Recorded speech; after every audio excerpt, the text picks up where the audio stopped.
அண்ணன் உள்ள டிஷர்ட்டு தான் போட்டிருக்கேன். சிஎஸ்கே டிஷர்ட்டு தான்.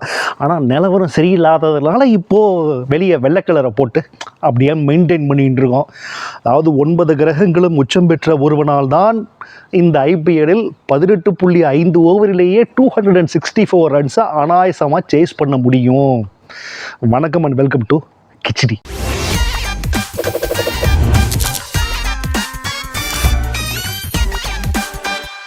எலெக்ஷன் வந்ததுனால நான் ஐபிஎல்லை கொஞ்சம் ஆற போட்டேன். நீங்களும் அப்பப்போ வந்து கேட்டுக்கிட்டே இருந்தீங்க, தலைவா ஐபிஎல் கமெண்ட்ரி எங்கன்னு. நானும் எலெக்ஷன் பிஸியில் அதெல்லாம் கொஞ்சம் ஆற போட்டு எல்லாத்தையும் முடிச்சுட்டு பார்த்தா என்ன அடி பிரித்து பொழந்துட்டாங்க. 2 நாளைக்கு முன்னாடி நம்ம பஞ்சாபும் சன்ரைசர்ஸ் ஹைதராபாதும். பங்காளி, உங்களெல்லாம் நான் இப்படி பார்த்ததே இல்லைன்னு சொல்ல முடியாது. எப்படா எப்படி அடிக்கிறீங்க?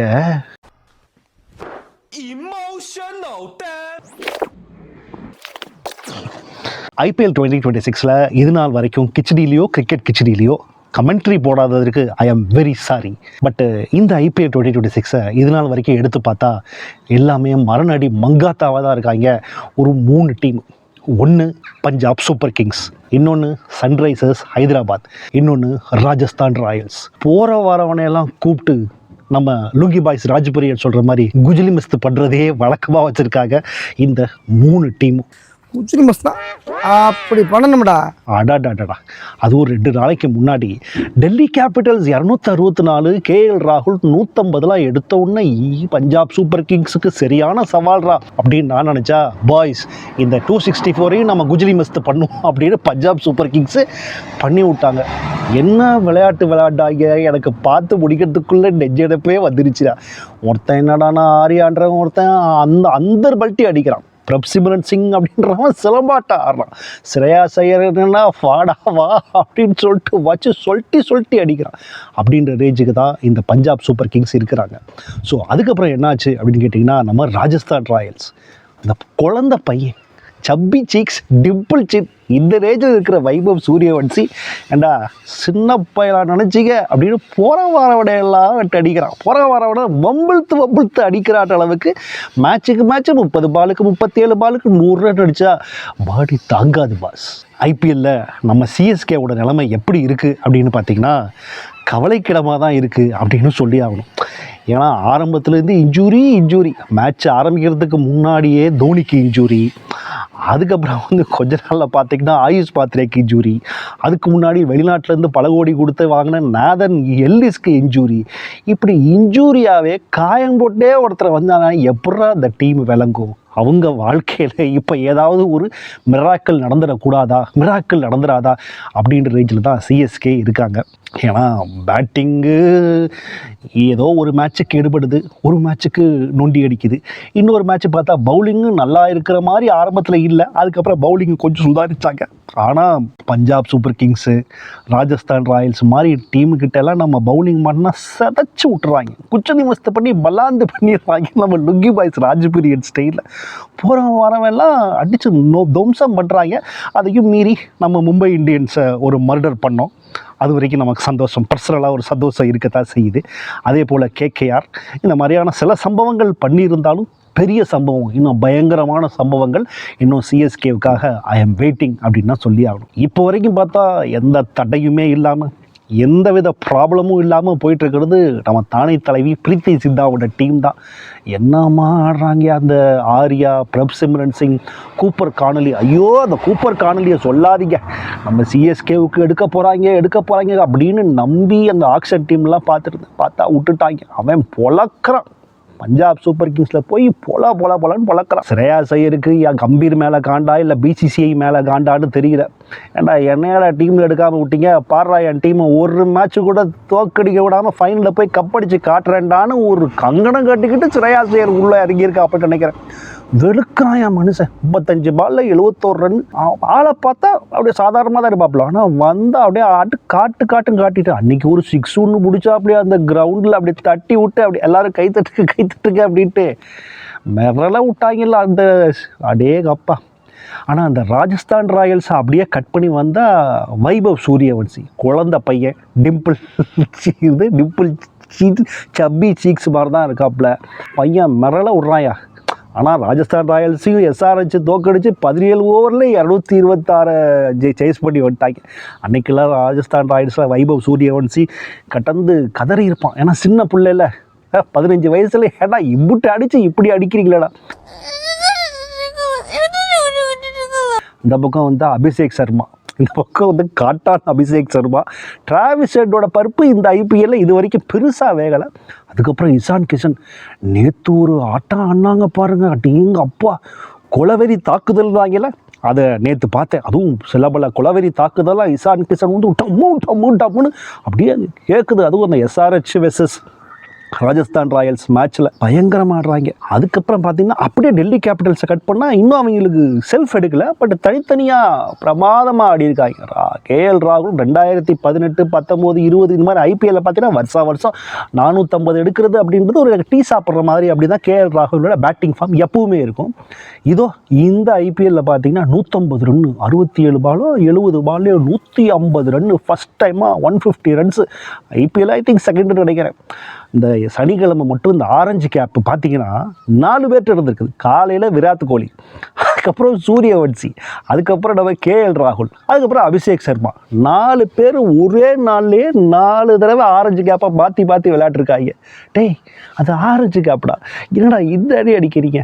சரி சிஎஸ்கே ஃபேனை நமக்கு எதுக்கு அதெல்லாம், நம்ம வந்து சூரியவம்சம் சரத்குமார் மாதிரி ஓரமாக நின்று வரும் என்னைக்காவது அப்படின்னு நம்ம வெயிட் பண்ணி பார்த்துட்டு போயிடுவோம் அப்படின்ற ரேஞ்சில் தான் சிஎஸ்கே டீமோட நிலைமை. இப்போது அது வந்து இப்போது ஐசியூவில் போகிறாங்களா இல்லை ஜென்ரல் யூனிட்டில் வச்சே நம்ம வந்து பார்த்துக்கலாமா ஆப்ரேஷனை அப்படின்ற ரேஞ்சுக்கு தான் சிஎஸ்கே டீம் இருக்குது. சரி நமக்கும் கீழே இருப்பாங்கல்ல, அது நம்ம ஆண்ட பங்காளிஸான மும்பை இந்தியன்ஸ் நமக்கும் கீழே இருக்கிறத பார்த்துட்டு கொஞ்சம் நமக்கு தான் நாசமாக போனோமா, நீங்கள் நாசமாக போனால் தான் எனக்கு சந்தோஷம் இருக்கும் அப்படின்னு மைண்டில் அப்பப்போ வேலை பார்க்கல.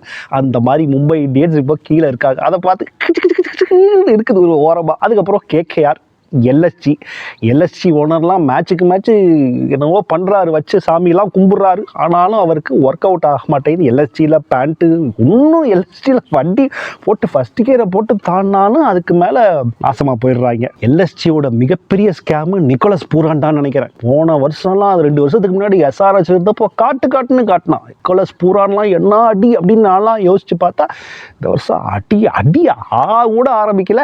நிக்கோலஸ் பூரானுக்கு பெரிய ஸ்கேம் பண்ணி விட்டானுங்க நிக்கோலஸ் பூரானை வச்சு. அதுக்கப்புறம் கேகேஆர் ஆரம்பத்திலே தெரிஞ்சு போச்சு இந்த கேகேஆர் டீம் வேலைக்கு ஆகாதுன்ட்டு. சுனில் நாராயணை வச்சே எவ்வளோ நாள் தான் ஓடுறது, ஸ்கேம்னு ஒன்று தான் அடுத்த பெரிய scam Cameron Green. KKR CSK வந்து கேகேஆருக்கு பட்ட ஸ்கேமு அப்படின்னு வச்சுருக்காங்க. நல்லா 23 கோடியோ 27 கோடியோ ஏற்றி விட்டு எனக்கு வேணாம்பா அப்படின்னு சிஎஸ்கேக்காரையும் கையை எடுத்துட்டாங்க.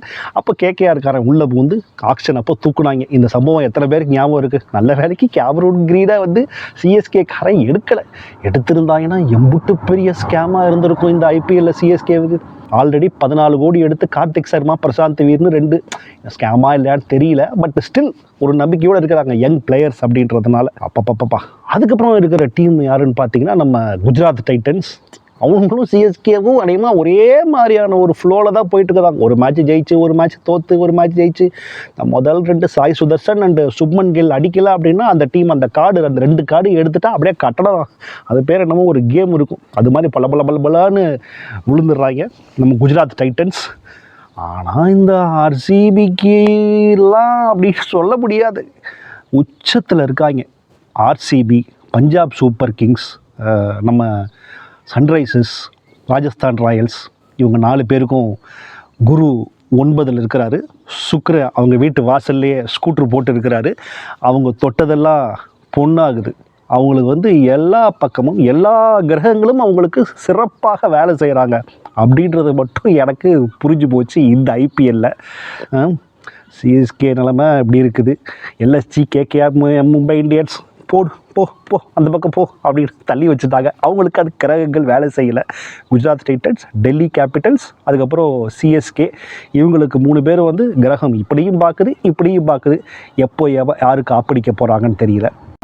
ஸோ என்னோட கணிப்பில் பஞ்சாப் சூப்பர் கிங்ஸும் ஆர்சிபியும் நிச்சயமாக பிளே ஆஃப்ஸுக்கு போயிடுறாங்க. அதுக்கப்புறம் எஸ்ஆர்ஹெச் இருக்கிற ஃபார்மில் பார்த்தா எஸ்ஆர்ஹெச்சும் போயிடுறாங்க. ஸோ அந்த மீதி இருக்கிற ஒரு பிளேஸுக்கு தான் ராஜஸ்தான் ராயல்ஸ் முன்னாடி ஓடிக்கிட்டு இருக்கான். அவனுக்கு பின்னாடி CSK, Gujarat Titans, Delhi Capitals, இன்னும் 3 பேர் ஓடிக்கிட்டே இருக்காங்க.